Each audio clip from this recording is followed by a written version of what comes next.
आइए हजरत मोहतरम अपनी निहायत अदब व एहतराम के साथ एक मुतहर्रिक फ़आल नौजवान आलिम दीन हजरत मौलाना व मुफ्ती महताब आलम साहब कासमी नायब जनरल सेक्रेटरी जमीयत उलमा मधुबनी हजरत वाला तशरीफ ला चुके हैं।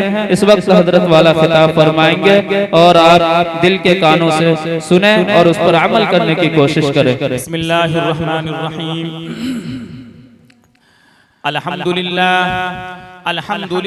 नहमदुहु व नस्तईनुहु व नस्तगफिरुहु व नु'मिनु बिही व नतवक्कलु अलैहि व नऊदु बिल्लाहि मिन शुरूरि अनफुसिना व मिन सय्यिआति अमालिना मन यहदिहिल्लाहु फला मुज़िल्ल लहु व मन युज़लिलहु फला हादिय लहु व नशहदु अन ला इलाहा इल्लल्लाहु वहदहु ला शरीका लहु व नशहदु अन्न सय्यिदना व मौलाना व हबीबना मुहम्मदन अब्दुहु व रसूलुहु। अऊज़ु बिल्लाहि मिनश शैतानिर रजीम। बिस्मिल्लाहिर रहमानिर रहीम। व अनकिहुल अयामा मिनकुम वस्सालिहीन मिन इबादिकुम व इमाइकुम इन यकूनु फुक़रा युग़निहिमुल्लाहु मिन फ़ज़लिहि वल्लाहु वासिउन अलीम।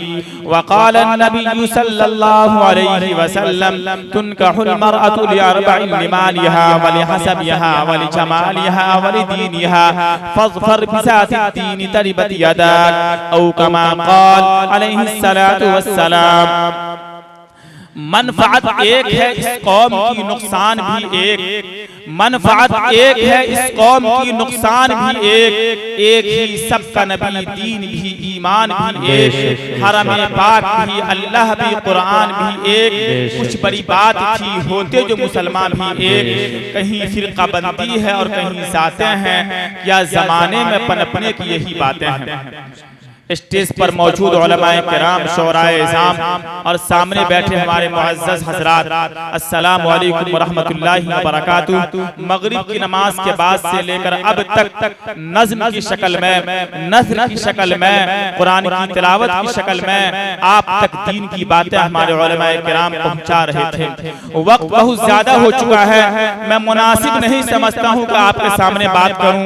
मैंने आपके सामने एक हदीस पेश की है, मैं उसका तर्जमा करके मुख्तसर तफसीर करके मैं अपनी जगह ले लूंगा। अल्लाह के रसूल आकाए दो जहां सरवरे कौनैन फख्र मौजूदात अहमद मुस्तफा मोहम्मद मुस्तफा सल्लल्लाहु अलैहि वसल्लम ने फरमाया कि अगर किसी की यहाँ शादी हो तो 4 वजहों से शादी की जाती है। माल की वजह से, हसब नसब की वजह से, खूबसूरती की वजह से और दीनदारी की वजह से। अल्लाह के रसूल ने फरमाया कि हम में से और आप में से बहुत सारे लोग ऐसे होंगे जो रिश्ते का मेयार पैसा बनाते हैं, कि जिसके पास ज्यादा पैसा होगा हम अपनी बेटी का रिश्ता उनके घर पहुंचाएंगे, अपने बेटे का रिश्ता लेकर के उनके पास हम जाएंगे। शादी की वजह तरजीह एक खूबसूरती भी होती है। खूबसूरती का मेयार हम बनाते हैं कि जिसके चेहरे की खूबसूरती इस कदर होगी, जिसके चेहरे की कठिनाई इतनी अच्छी होगी, वो मेरे घर का दामाद बनेगा या वो मेरे घर की बहू बनेगी। और शादी की तीसरी वजह तरजीह हसब नसब होता है कि फलां खानदान से इनका ताल्लुक है, फलां कबीले से इनका ताल्लुक है, फलां इलाके से इनका ताल्लुक है। और एक वजह तरजीह शादी की होती है दीनदारी की बुनियाद पर।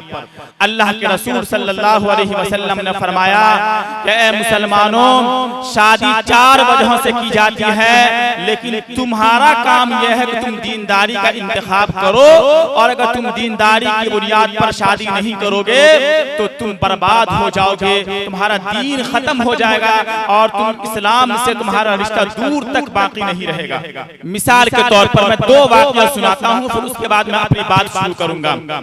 एक बहुत जलीलुल क़द्र ताबिई गुजरे हैं, हजरत सईद इब्ने मुसय्यिब रहमतुल्लाहि अलैह। इनके वालिद साहब भी सहाबी हैं, इनके दादा भी सहाबी हैं, और अपने वक्त के निहायत अजीम शान जलीलुल क़द्र मुहद्दिस हैं।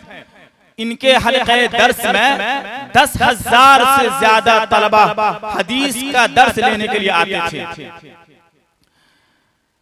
हजरत सईद इब्ने मुसय्यिब रहमतुल्लाह अलैह के पास एक निहायत हसीनो जमील आलमा हाफिजा ज़ुहद व तक़वा की अलमबरदार दीन पर इस्तिकामत के साथ अमल करने वाली एक शहजादी थी।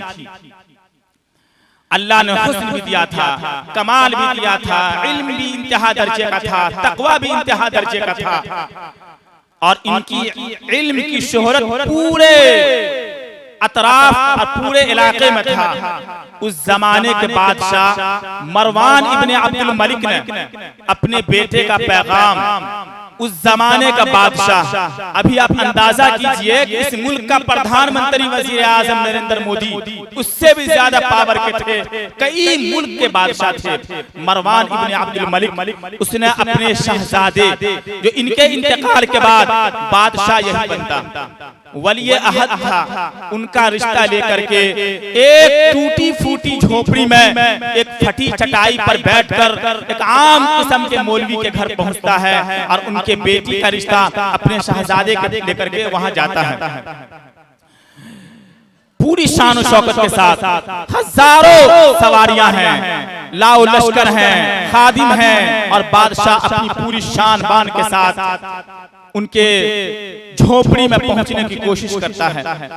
हजरत सईद इब्ने मुसय्यिब रहमतुल्लाह अलैह को पता चलता है कि बादशाह वक्त अपने वली अहद अब्दुल मलिक इब्ने मरवान को लेकर रिश्ते निकाह लेकर के हमारी बेटी का आया है।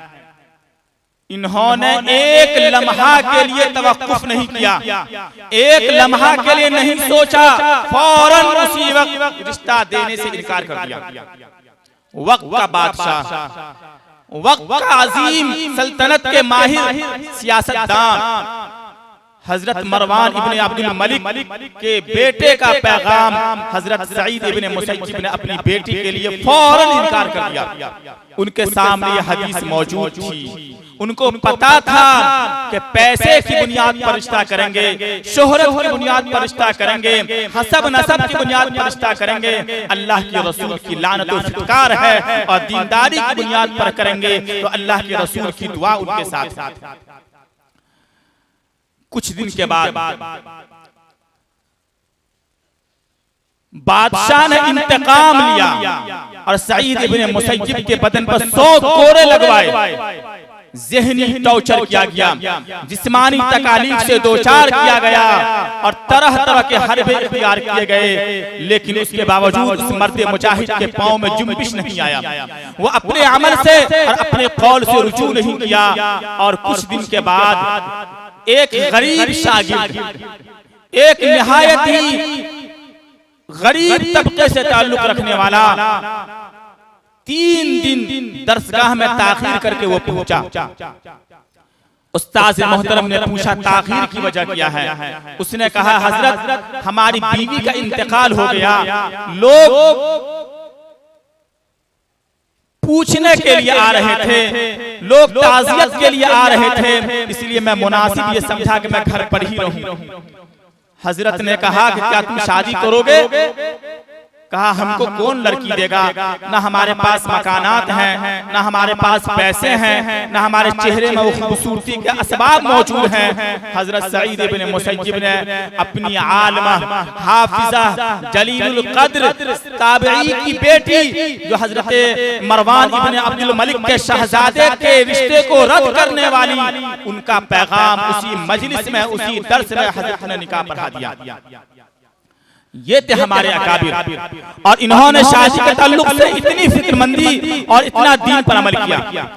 आप वो वाक़या फ़ज़ाइल अमाल में पढ़ते होंगे। हजरत उमर इब्ने खत्ताब रज़ी अल्लाह ताला अन्हु रात में गश्त कर रहे थे, घर से एक आवाज सुनी कि एक माँ और एक बेटी मुकालमा की शक्ल में बात कर रही है। माँ कहती है कि बेटी दूध में पानी मिला दो, बेटी कहती है कि ना, दूध में पानी मिलाने से अमीरुल मोमिनीन ने मना किया है।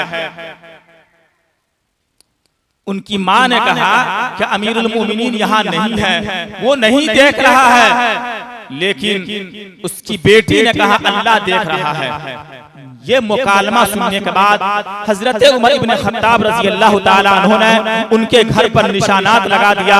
दूसरे दिन बुलाया गया और बुलाने के बाद एक गरीब घर की, जिसके पास बाप नहीं था, जिसके पास सही से मकानात नहीं थे, अपने 3-4 साहबजादे को हजरत उमर इब्ने खत्ताब ने बुलाया और कहा कि देखो, इस लड़की के अंदर हमने तकवा देखा है, इस लड़की के अंदर हमने दीनदारी देखी है, इस लड़की के अंदर हमने खशियत इलाही देखा है, इस लड़की के अंदर हमने खौफ खुदा देखा है।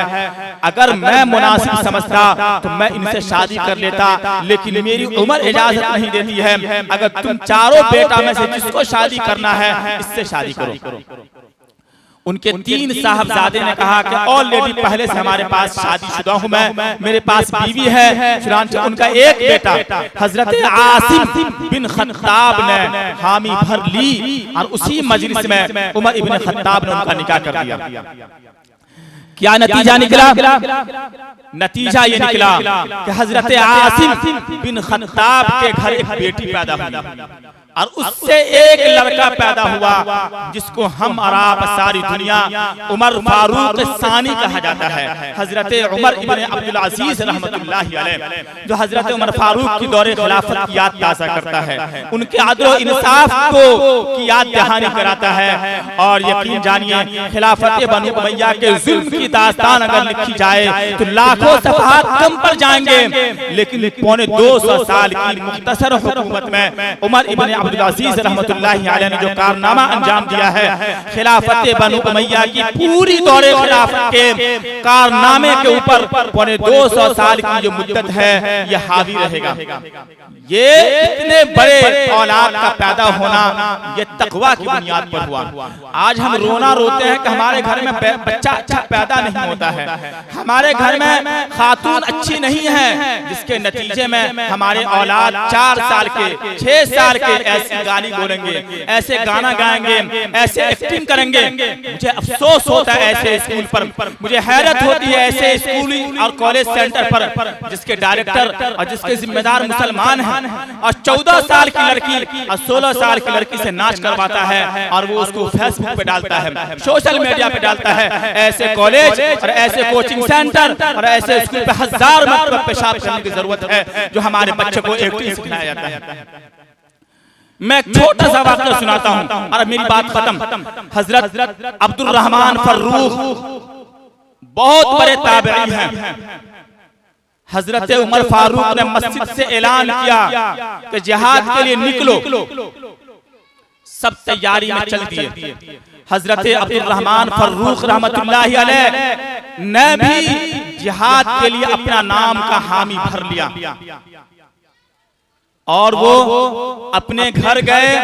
30,000 दीनार था, वो दीनार उसने अपनी बीवी को दिया और बीवी से कहा कि दीनार लीजिए, आपके पेट में मेरा बच्चा परवरिश कर रहा है, ये दीनार आप अपनी जात पर होने वाली औलाद पर खर्च कीजिएगा। ये कह करके वो जिहाद में चले गए। एक शहर फतह किया, दूसरा शहर फतह किया, दूसरा मुल्क फतह किया, एक गांव एक मोहल्ला फतह करते करते 30 साल का अरसा गुजर गया और वो जिहाद में लगे रहे, अल्लाह की कलिमात को बुलंद करने में लगे रहे, इलाए कलिमतुल्लाह में लगे रहे। 30 साल के बाद वो मदीना लौटे। जब मदीना लौटे, मदीने का नक्शा बदल चुका था, मदीने के हालात बदल चुके थे। जो बूढ़े हो थे वो इंतकाल कर गए, जो नौजवान थे वो बूढ़े हो चुके थे, जो बच्चे थे वो जवान हो चुका था, हालात बदल चुका था। हजरत अब्दुल रहमान फर्रुख इस वाक़ये को याद कीजिए, अपने बच्चे को सुनाइएगा, अपने घर में खातून को सुनाइएगा और मैं अपनी माँ बहनों से कहूंगा कि आप भी वैसी खातून बनी जिसका वाक़या मैं सुनाने जा रहा हूँ। हजरत अब्दुल रहमान फर्रुख 30 साल के बाद अपने हाथ में एक अजीम शान तलवार, जिस तलवार से 30 साल तक बातिल से मुकाबला करता रहा, वो दरवाजे पर पहुंचा। दरवाजे के कुंडी को जोर से खटखटाया। मुजाहिद की जो ललकार होती है, उनके जो शान होते हैं, अलकाब होते हैं, उससे उसने पुकारा। घर के अंदर से एक नौजवान ने आवाज दी, कि मेरे घर में दरवाजा खटखटाने वाला कौन होता है। अब्दुल रहमान फर्रुख को जब यह आवाज कान में पहुंची तो उसने कहा कि मेरे घर में कौन नौजवान अंदर चला गया है। नौजवान तो ये समझा कि यह घर मेरा है और मेरे घर में रात की इस पहर में कौन आ सकता है। अब्दुल रहमान फर्रुख ने सोचा कि मेरे घर में तो एक बीवी थी, उसके अलावा कोई है नहीं। दोनों में तकरार बढ़ा। घर के अंदर बूढ़ी अम्मा जो थी वो जब अपनी शौहर की आवाज को सुना दौड़े दौड़े दरवाजे पर आई और दरवाजे पर आने के बाद जब देखा तो बेटा से कहा ये तुम्हारा बाप है। 30 साल पहले अल्लाह के रास्ते में जहाद के लिए निकले थे, अब लौटे हैं। रात ज्यादा हो चुकी थी। दोनों बाप बेटा इशा की नमाज अदा किया। इशा के बाद खाना खाया। खाना खाने के बाद आराम कर गए। फजर की अजान हुई। अब्दुल रहमान फर्रुख नमाज के लिए निकले। अपनी बीवी से निकलने से पहले सवाल किया कि हम जिहाद में जाने से पहले 30 साल पहले 30,000 दीनार मैंने आपको दिया था, वो दीनार आपने कहां खर्च किया। उसकी बीवी ने कहा कि पहले आप फजर की नमाज पढ़िए, नमाज पढ़ने के बाद मैं बतलाऊंगी कि वो 30,000 दीनार मैंने कहां खर्च किया। सोने के सिक्के को दीनार कहते हैं। मौजूदा दौर में करोड़ों रुपया की मालियत है। अब्दुल रहमान फर्रुख मस्जिद नबवी में फजर की नमाज अदा किए। एक निहायत हसीनो जमील खूबसूरत आलिम दीन फजर की नमाज पढ़ाया। नमाज के बाद रोज़े अतहर के पास जाकर के सलाम पेश किया और रोज़े अतहर के करीब में बैठ गया। 10,000 तलबा उनके दर्स में बैठ करके हदीस की समाअत करने लगे और अब्दुल रहमान फर्रुख का बेटा रबियातुल राय हदीस बयान करना शुरू किया। उनके पढ़ाने का अंदाज, हदीस को पेश करने का अंदाज, अल्लाह के रसूल के कब्र की तरफ बार बार इशारा करने का अंदाज इतना निराला था कि हर एक के दिल में जज्ब कर रहा था। अब्दुल रहमान फर्रुख ने अपने पड़ोस में रहने वाले एक शख्स से कहा कि इतना अच्छा से पढ़ाने वाला, इतनी अच्छी से हदीस को नकल करने वाला ये कौन है। तो बगल का जो एक शख्स था उसने कहा पता नहीं, ये 30 साल पहले इसका बाप अल्लाह के रास्ते में जिहाद के लिए निकले हुए थे, वो शहीद हो गए। उन्हीं का बेटा रबियातुल राय है, वो हदीस बयान कर रहा है। और पूछने वाला खुद उसका बाप था, खुद उसका बाप था। जब वो घर पहुंचा, घर पहुंचने के बाद बीवी ने सलाम किया और पूछा कि आपको अंदाजा हो गया होगा कि हमने 30,000 दीनार कहां खर्च किया। 30,000 दीनार कहां खर्च किया, अंदाजा हो गया होगा। अब्दुल रहमान फर्रुख ने कहा मुझे पता चला कि आपने उस पैसे को हमारे बच्चे की तरबियत पर खर्च किया है। आज हमारे बच्चे नौजवान, हमारे माशरे के अंदर रहने वाले कौन सी ऐसी गुनाह, कौन सी ऐसी बुराई उसके अंदर नहीं है। आज शराब की बात की जाए, सबसे ज्यादा हमारे मुसलमान उसके अंदर मुलव्विस हैं। और भी दिगर गुनाह के अंदर मुब्तला अगर देखा जाएगा तो बाश किस्म के 2 बजे रात तक हमारे नौजवान सड़क पर बैठ करके मोबाइल चलाते रहते हैं। अल्लाह की पनाह, कहाँ है उनके माँ बाप, कहाँ है उनके जिम्मेदार। शादी का मौका था, मैंने बात की है, कल जिस जोड़े का निकाह है अल्लाह पर हुस्न खूबी उस जोड़े की निकाह की तकमील पहुँचाए। शौहर के जिम्मे जो बीवी के हुकूक हैं, बीवी के जिम्मे जो शौहर के हुकूक हैं, आपस में एक दूसरे के हुकूक की अदायगी की तौफीक अता फरमाए। और आपको सारी उम्मत मुस्लिमा को कहने सुनने से ज्यादा अमल करने की तौफीक अता फरमाए। व आखिरु दावाना अनिल हम्दुलिल्लाहि रब्बिल आलमीन।